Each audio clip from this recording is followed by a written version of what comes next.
What's going on, everybody? It's Jason Ackerman here, along with Rocky, sitting on my lap. And today I want to talk to you about what I've learned over 2,000 days of macro tracking. I never would have thought that I would get to 2,000 days. When I started macro tracking, must have been over 5 years ago now.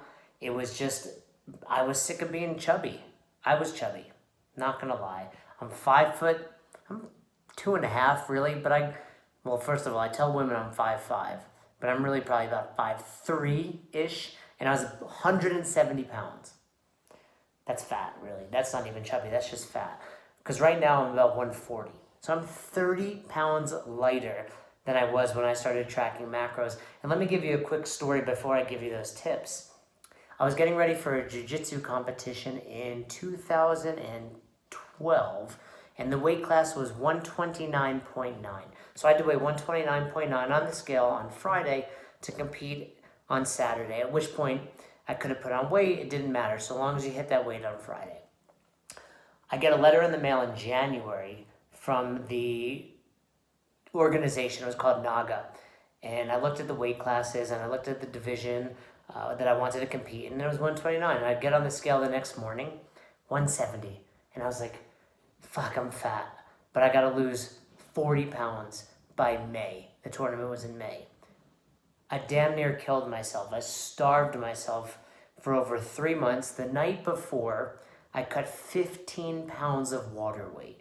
For those of you that have ever cut water weight, it's not pleasant, and I highly recommend you never cut 10% or more of your body weight, and that's exactly what I did. I was having heart palpitations. I nearly passed out in the sauna, made weight on the scale, drank some Pedialyte, made myself nauseous, won the tournament, Point is, I could barely move. I crushed my body. It took me months to recover, and that was to get to a weight that I now walk around at because I'm diligent in my macro tracking 2,000 days. So I want to give to you 5 tips that I think will help you, whether it's your first day or 2001st day. And tip number 1 is going to be, don't deprive yourself. So the beauty of macro tracking is you can eat anything. What I've learned over the years is you can't be stupid. You can't eat just Cinnamon Toast Crunch like I did for my carbohydrates and expect to be healthy. There came a point in time I was eating so much Cinnamon Toast Crunch that I stopped pooping. I was like, oh, I don't poop anymore. And that's the light bulb thing went off, and it was like, hey dummy, you need to eat some vegetables. And I was smarter about it. But that didn't mean I never ate Cinnamon Toast Crunch, or nowadays I don't eat crumble cookie. It's freaking delicious. Point is, you have to eat those small things. The beauty of macros is you can have something little today, your macros reset magically overnight, and then you can have it again tomorrow. So you don't have to go crazy. You don't have to have a cheat day and eat all the Cinnamon Toast Crunch, but you can have a little bit every day. And I find that those that try to do macros and be super, super strict with the foods ultimately fall off the wagon.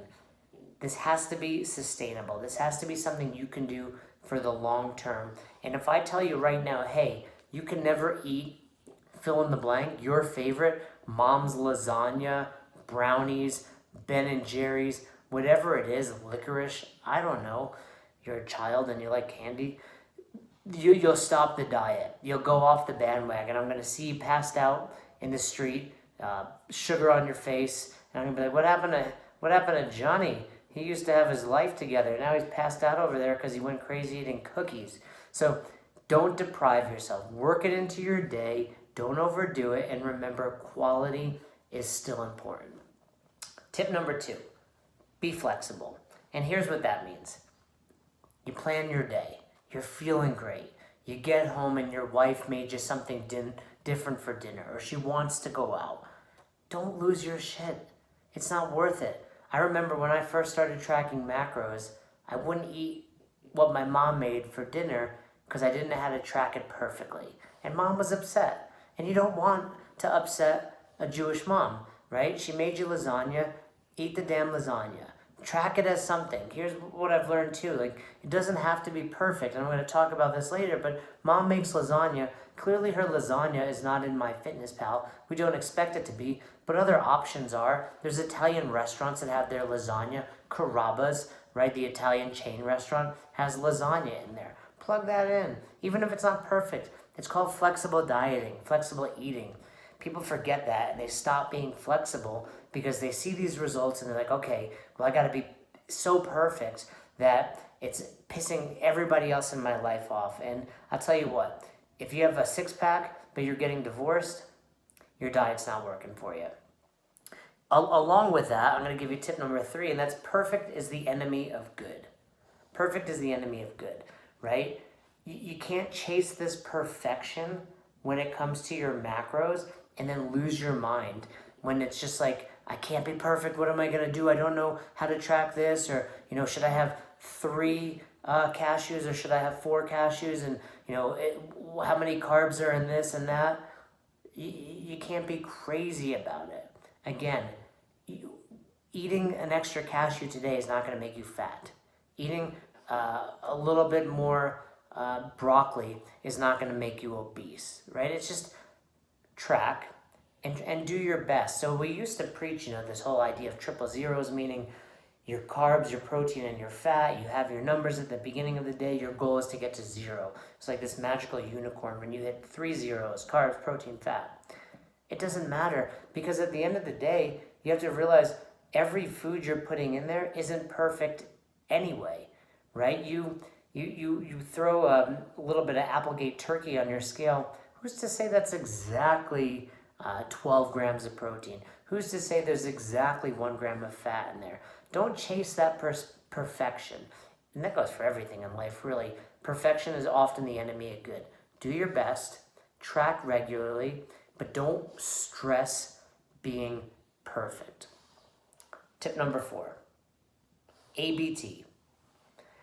Always be tracking. Coffee is for closers. Always be tracking. And here's what that means. When I first started, there were days where I would have a little bit of a cheat. I would go a little bit off the wagon. I would travel on weekends for seminars. I would eat out and I would stop tracking. And here's what would happen. If I stopped tracking, it was like I opened Pandora's box, let me in and eat all the food. And I turned this one meal that probably wasn't even that bad. It probably didn't really ruin my day, but because I didn't track it, because I didn't know what I had ate, then I would have more donuts, more pretzels, more cookies, more snacks, maybe another martini. Point is, if you track, even if you're over, you're like, okay, I'm over, and I realized I ate enough. Or if you're under, and that's what happened oftentimes, when I started always be tracking, I would go out to dinner with, say, Roz, and I would get a hamburger and fries. And I would plug it in, I'm like, oh, I still have some carbs left. Where in the past, I'd be like, I blew it, let's go crazy. Instead, I realized, okay, because I tracked, it stopped me. It protected me from myself. And I realized I often wasn't doing nearly the damage that I thought I was doing. ABT. Always be tracking. Last tip, number 5, coming at you after 2,000 days of macro tracking. By the way, you can find me on MyFitnessPal, Jason Ackerman 78, and you can see what I eat to this day, all my food in there. But tip number 5 is plan ahead. This is something I learned over the years. When you eat and you're always tracking, it's great, but you're kind of always figuring out what piece of the puzzle you need to fit next. Where when you plan your day in advance, and here's what I mean by that.